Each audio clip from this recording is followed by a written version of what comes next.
Good evening and welcome to Eagle Eye News at 5. I'm Kara Rhodes. And I'm Joey Price.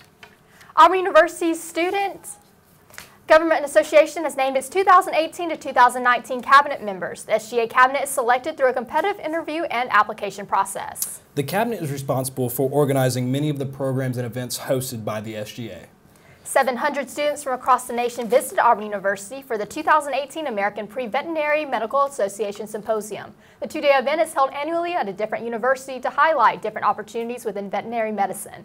During the event at Auburn, groups of students took turns giving Diesel, a pregnant horse, an ultrasound. Throughout the event, students had the opportunity to sit in on lectures and lab classes. The event allows Auburn University a veterinarian school to showcase what the school has to offer in a more engaging way. Other classes include clinical pathology, trauma in the emergency room, and learning to suture, also owning a private clinic. Auburn University Natural Resources Master's graduate Sarah Lessard has been selected to spend this year working with the House Committee on Natural Resources in Washington, D.C. Lessard was granted the Sea Grant John A. Naus Marine Policy Fellowship. The recipients of the fellowship are placed within either the legislative or executive branch of the federal government. The highly competitive one-year paid fellowship matches graduate students who have an interest in ocean, coastal, and Great Lakes resources and the policy decisions which affect these resources. Lessard said, "I hope to act as a resource for the committee staff by offering my knowledge of natural resource management and social science. I also have some experience in science communication, so I'm looking forward to putting those skills in drafting points and statements for the members of the committee." An officer with the Auburn Police Division arrested William Gilreath on Saturday for allegedly trespassing in Durden-Harris Stadium. According to police spokesperson Lorenza Dursey, the officer witnessed Gilreath trespassing on the stadium field at 3:30 a.m. Gilreath was charged with criminal trespass in the third degree. The Auburn Police Division has released a sketch of the suspect responsible for the PNC Bank robbery in Auburn on March 16th. The suspect was caught on security cameras at PNC Bank wearing a baseball cap and a fake beard. This drawing is a forensic artist rendering of what the subject would potentially look like without the disguise. Anyone that recognizes the suspect or has information on the case is asked to call detectives at 334-501-3140 or the anonymous tip line at 334-246-1391. And the final steps for construction to get started on a new downtown lounge have begun. Oak Tree Corner is the new lounge that will be constructed on 108 West Magnolia Avenue in the parking lot between Pieology and Moe's Southwest Grill. The new lounge will result in the closing of popular downtown bar and grill Coyotes. Oak Tree Corner is proposed to be about 11,000 square feet, including a second-story mezzanine, a patio, a kitchen, and 3 bar areas. A 35-year-old Opelika man, Cornelius Richmond, was killed last Saturday morning at a small event center. Police responded to a call at around 1 a.m. reporting that an individual was shot. Responding officers found the victim inside the building suffering from multiple gunshot wounds. Richmond was pronounced dead at 1:21 a.m. shortly after arriving to the emergency room. OPD Captain Bobby Kilgore said that the location of the shootings was called BJ's Lounge and that the building is a place that can be rented out for private parties. What led to the shooting is still under investigation. Anyone with information regarding the shooting is asked to call the OPD Investigation Service Division at 334-705-5220 or the Secret Witness Hotline at 334-745-8665. Last Friday, Governor Kay Ivey granted a request to give up to $10,000 for information about the Baby Jane Doe case. In 2012, the remains of an unidentified young girl were discovered in the Brookhaven Trailer Park in Opelika. 6 years later, investigators still have not solved the case, but they work the case daily in hopes of bringing closure to the case. Opelika Police Sergeant Alfred White said, "We need to find out her name, we need to give her a proper burial, we need to solve this case. After 6 years, I find it hard to believe no one knows who this child is." And coming up, find out where to hunt for eggs and spend your Easter with Aubie. You're watching Eagle Eye TV, Auburn's news leader. For all the papas out there, let's stop what we're doing and take a moment. A moment to be with our kids. They can be loud moments, goofy moments, sporty moments, dorky moments, kooky moments. Moments where we talk or walk or just hang out. It doesn't really matter. They all count because every time dads take a moment to be with their kids, well, it's pretty momentous. So let's all take a moment to make a moment today.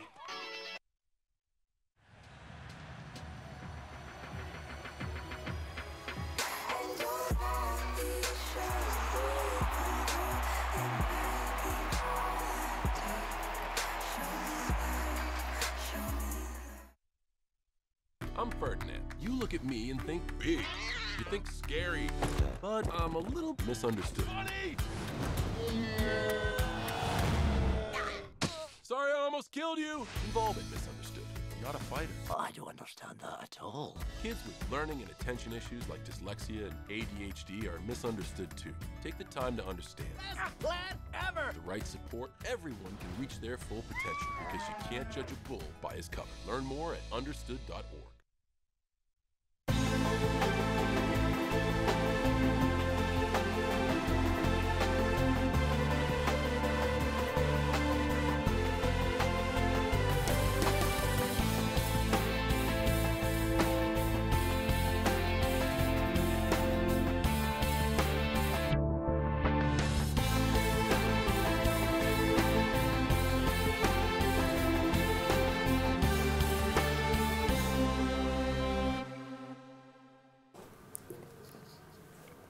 Miss Auburn University spread an important message through Auburn's campus last week. Although Know Your Worth may be over, Fair hopes that our message sticks with all of Auburn's students. Auburn Public Library will host the Big Book Sale on April 7th through April 9th. The sale will offer thousands of gently used books, and the event is open to the public. Prices range from 50 cents to $2. On Monday, customers will have the option to fill a tote bag for $5. All proceeds from the Big Book Sale will benefit the Auburn Public Library, including the summer learning challenges and other classes, programs, and workshops offered throughout the year. The sale will take place at the Auburn Public Library located at 749 East Thatch Avenue. The City of Auburn will be hosting its 37th annual Easter egg hunt this Saturday, March 31st at 10:30 a.m. The hunt will be at Kiesel Park, where more than 35,000 eggs will be hidden over a 4-acre area. 4 age groups are eligible to participate in the hunt: children ages 3 and under, ages 4 to 6, 7 to 9, and ages 10 to 12. Prizes include stuffed animals, Easter-related toys, and more. Children also have the chance to hunt for golden eggs, which contain special prizes from businesses such as gift cards and more. And finally, the Easter Bunny, Chick-fil-A cows, and Aubie will also be there to take photos with the guests. Hot dogs, hamburgers, chips, sodas, and waters will also be available for purchase. In the case of inclement weather, the event will be held on April 1st at 2 p.m. Southern Lending Magazine named Auburn Eatery Acre Alabama's best restaurant in 2018 and one of the 10 best restaurants in the South in 2018. Acre's chef David Bancroft takes inspiration from the restaurant's garden, creating a seasonal and ever-changing menu. Bancroft also took home the gold on Food Network's Iron Chef Showdown in December. Bancroft is opening another restaurant in 2018. The eatery will be called Bow and Arrow and will be located across the street from Church of the Highlands on East Sanford Avenue. Bancroft describes the flavor as Texas/Alabama potluck. This week's Pet of the Week is Valentina. Valentina loves long naps and a good chin scratch. She's been at the Lee County Humane Society since August. She's about 2 years old, spayed, and ready to find a forever home. How would you feel if your school week was cut down to 4 days? After the break, find out which school is implementing this change. You're watching Eagle Eye TV, Auburn's news leader.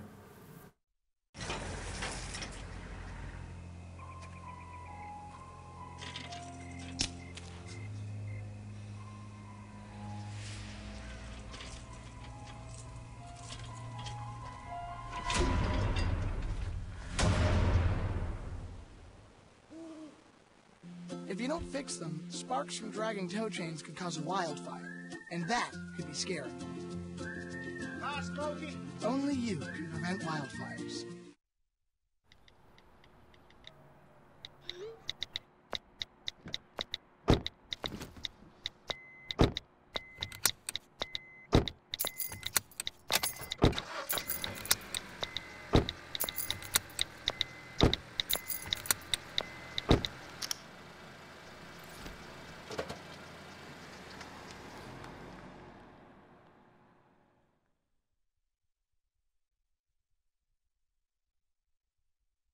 See on page 4 that the projections need to be tornado next Thursday. Seriously? Thursday? Can't do that. This is really inconvenient. I have yoga that day. I have no time for this. So. I can't do Thursday, but I can do Friday. Disasters don't plan ahead. You can. Talk to your loved ones about how you're going to be ready in an emergency. Don't wait. Communicate.